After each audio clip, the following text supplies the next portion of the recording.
I'm Scott Al Miller. It's the 20th of July, 2022, and welcome to my vlog of daily life in Nicaragua. It is Wednesday, and to this week is a lot of video work because we just have a lot going on YouTube. This channel, of course, is blowing up, and thank you so much to all of you who are making that possible.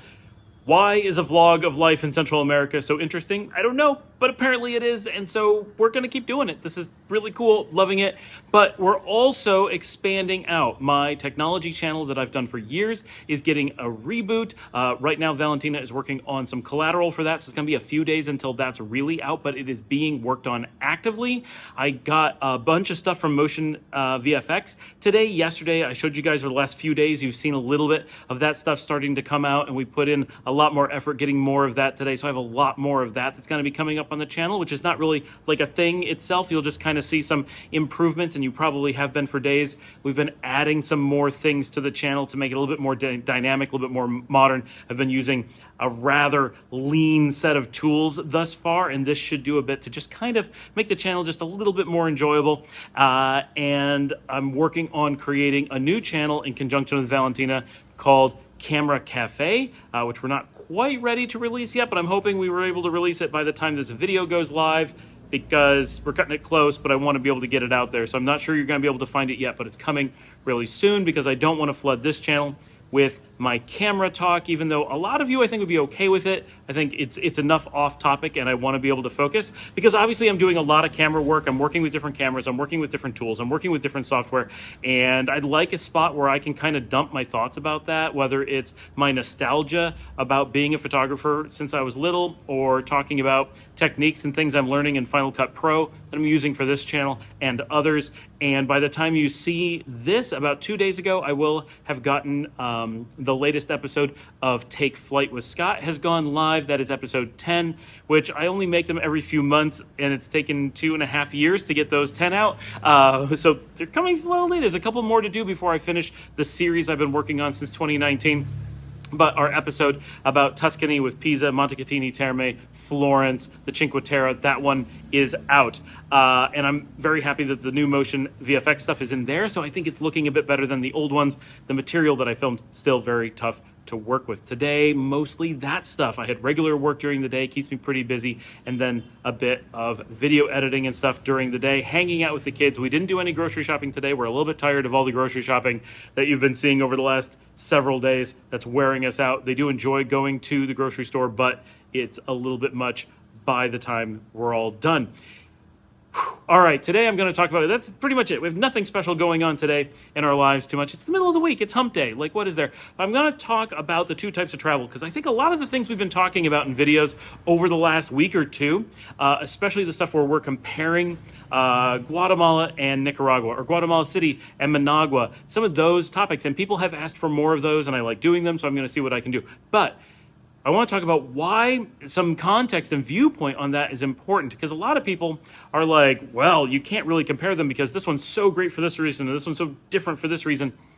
There are two fundamental ways to look at travel, and I'm really distilling things down. Some people like to travel because they want to see mountains or the ocean. Some people travel because they want to try food. Some people travel because they want to meet people. Some people travel because they want to stay in hotels or do something fancy or be catered to. Everyone has a different experience. There's a bunch of people who like to travel to actually see attractions. You know what I mean? Disney World, or a roller coaster, or maybe an archaeological ruins, which is a little bit different. It's kind of a cultural attraction, but still an attraction. Or, of course, museums. And there's lots of legitimate reasons to travel. We could spend all day talking about great reasons you should consider traveling. Traveling is a wonderful thing. But I'm going to try to distill this down to two large groups of people. One is what I'm going to call attraction travelers. And you could be attracted to anything, right? Maybe you're attracted to a beach. You want to lay on a beach, look at the ocean. Great. You want to go to a museum. You want to go to Disney World or something like Disney World. All those things are wonderful. Those are what I call attraction travelers. When they're looking at a location, they're wondering, what is there to do there? That is the question they fundamentally ask. What will we do when we get there? And what they do could be a whole bunch of adventurous things. We're going to climb a mountain. We're going to volcano board down a volcano. We're going to learn to surf. Great. Those are activities. And they could be any kind of thing. They could be just laying on a beach. We're going to lay on a beach, right? We're going to catch a tan. We're going to go to a meditation center and center ourselves. All kinds of things. It can be an attraction in a lot of different ways. The other side is what I call cultural travelers. These are people who like to go to a place and experience the place, much like someone who lived there does. Maybe slightly differently, because it's simply different being a traveler than being someone who's brought up in a place, has to live there long term, is constantly investing in their constant home. That's fine, but there's still an attempt to experience life as those people and connect. And that's what I call a cultural traveler. They're there to be a part of the place. These two types of travel tend to be very different, and a lot of people overlap. Of course, just because you're culturally traveling somewhere doesn't mean you're not going to want to check out a museum. And honestly, some of the people who live in a place will go to a museum.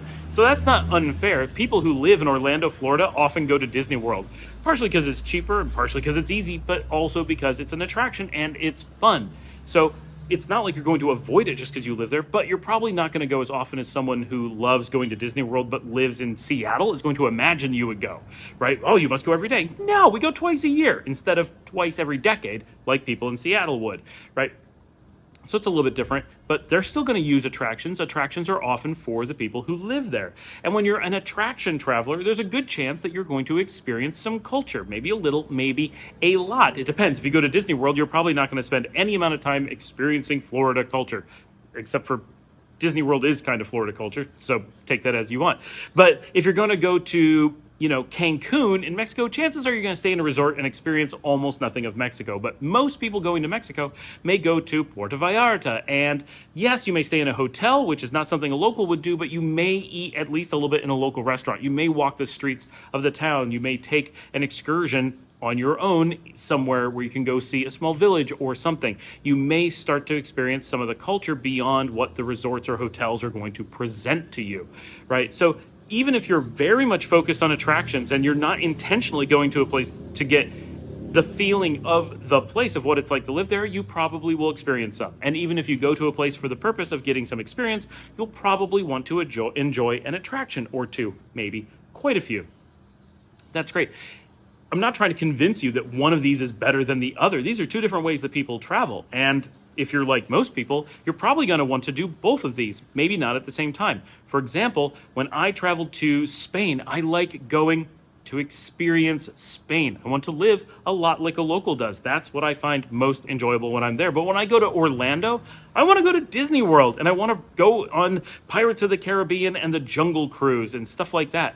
I don't care about, checking out the diner culture in Orlando. Sure, I may have a hankering for a burger, but it's not the same thing. I'm not trying to experience what Orlandoians would experience by being there. So sometimes I want to be an attraction traveler, and sometimes I want to be a cultural traveler. I'm about to go to Costa Rica, and honestly, I'm looking kind of at the attractions.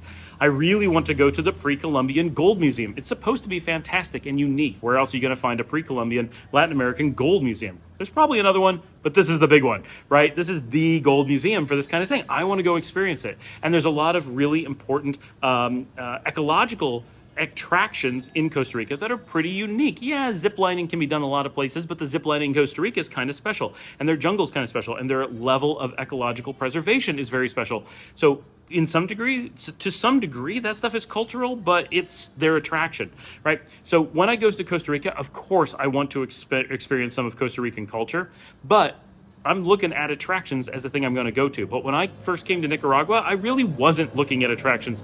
I just wanted to live in Nicaragua and see what it was like. To some degree, that's because this is a place I wanted to look at living, and now I live here. And so that worked. I wanted to evaluate the same way I did in Spain, Italy, Greece, Romania, Ukraine. All of those are places where I took an effort to live there and grocery shop, learn the local restaurants, walk the towns, get to know what it would be like to make that a permanent or long-term home, and evaluate it by living there. I was a long-term, slow cultural traveler in those places. When I go to other places, I may be looking for museums and shopping and restaurants that are unique and those kinds of things. Not restaurants that are necessarily local restaurants, things that the locals would eat, but things that are just unique to that location. For example, being in Guatemala City and going to their giant food court malls, right? Yes, of course, some people who live in Guatemala City go to those malls and experience those things, and that is their culture. But in the broader Guatemalan sense, most Guatemalans will never go to those places. They're really just restaurant collections for people who are looking to go, they're kind of like attractions, right? So that's kind of how, in many ways, I was viewing it, but I wanted that food because I can't get that food here. So that was kind of that part of the experience. The reason that I bring this up, one, is that the more you can define who you are, what you're looking for in experience, the better you're going to be able to contextualize what it is you want to do, which will make you more powerful in defining it for yourself. Why do you want to go to Italy this year? Well, I see what you mean. I want to see the Colosseum. I want to see the Forum. I want to drive through the iconic Tuscany hillside, and I want to drink Chianti where they make Chianti. I want to have pasta in a hill town. But it's like an attraction. I don't want to know what it's like to live in a hill town because chances are that's not that great. I mean, it's great, but it's not what you're picturing, right? It's not like resort living. It's not this huge, amazing vacation-y kind of thing. It's a small little apartment in a little village without a lot going on. That's why people don't live that much in hill towns. Like, it's not as cool as it looks because it looks really cool. And I've spent time in hill towns and I love it, but it's not for everyone and it's not an attraction experience most of the time. Wow, I'm looking to go to Italy for the attractions. Nothing wrong with that. But the more you know, the more you can enable what your travel is to be the thing that's going to fulfill you in that travel. Wow, it's warm out here.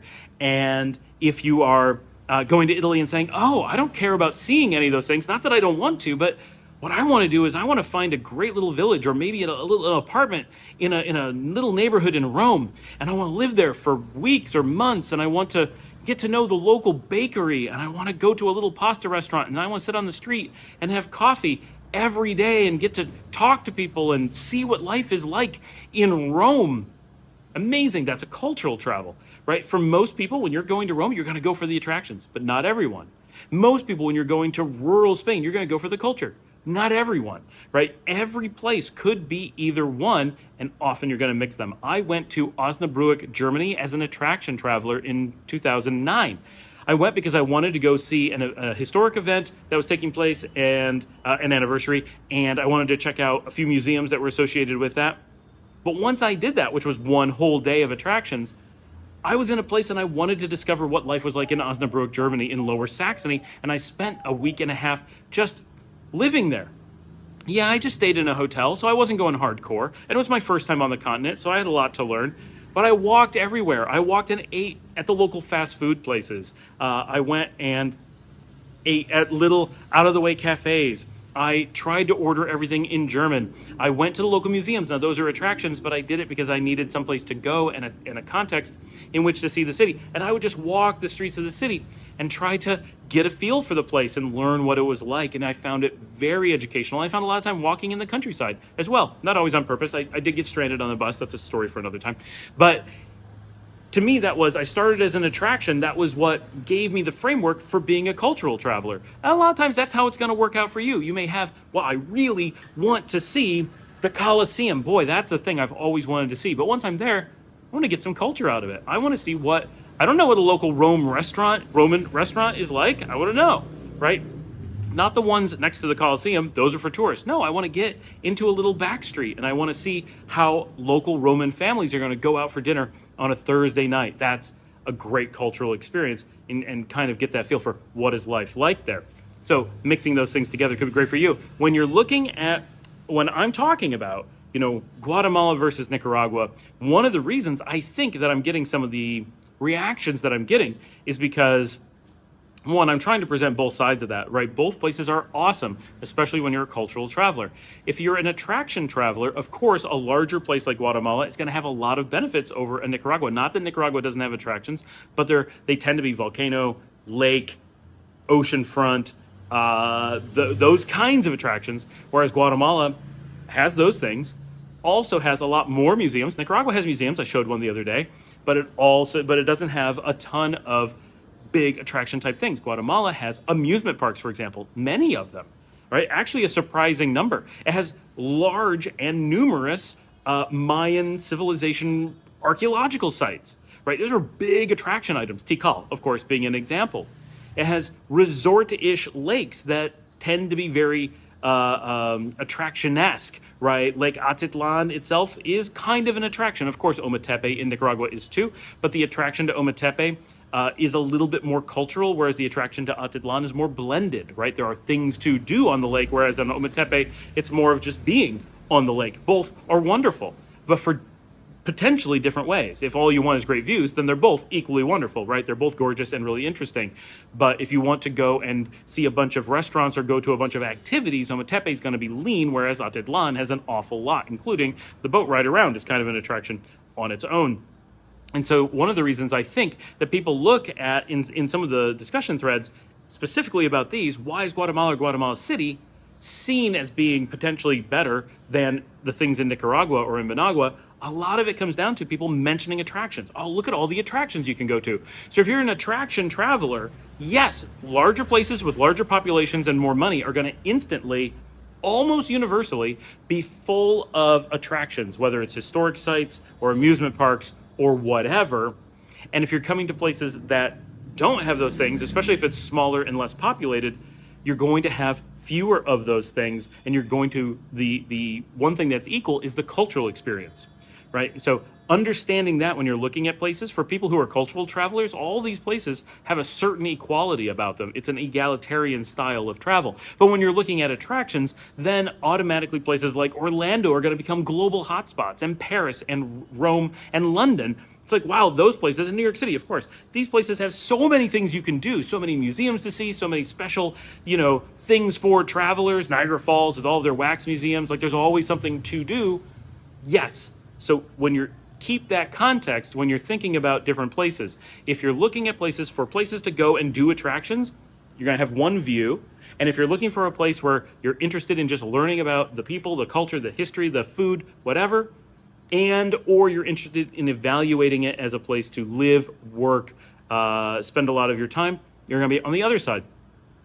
It's just two different things. It's different contexts. So if people are like, wow, these are equally awesome places with equally nice people and equally great food, we don't have to be like, oh, but that one sucks, it doesn't have attractions. For a lot of people, it's not what travel's about. But we also have to understand that for other people, those attractions are really important. Both are okay. Both are important. It's also important to remember that you can enjoy vacationing one place that doesn't have very many attractions and just go someplace with attractions at other times, which is what I do. I live in Nicaragua. I love living here. But I really like the attractions in Guatemala. I don't mind going up there to get some of those attractions. It's a nice blend. Thanks for joining me. Please remember to like and subscribe. Put your comments below. Ask your questions. Let me know how you like the channel. I'm doing more with the iPhone just because I'm really behind and working really hard to keep up, and I have a faster workflow with the camera, so with the phone. So I'm doing that more this week. You guys have said that it's pretty decent with me recording out here in the courtyard, and so I'm trying to add that in just because, man, I've been busy and there's a lot of new stuff going in and so many different channels happening, but I'm going to get out and do some walking again pretty soon. And I did do one 2 days ago, so hopefully that keeps you guys entertained for a little bit before I go out and do my next exploration. And I do have, hopefully, some cool new business news coming up in the next week-ish or so to be able to share with you guys.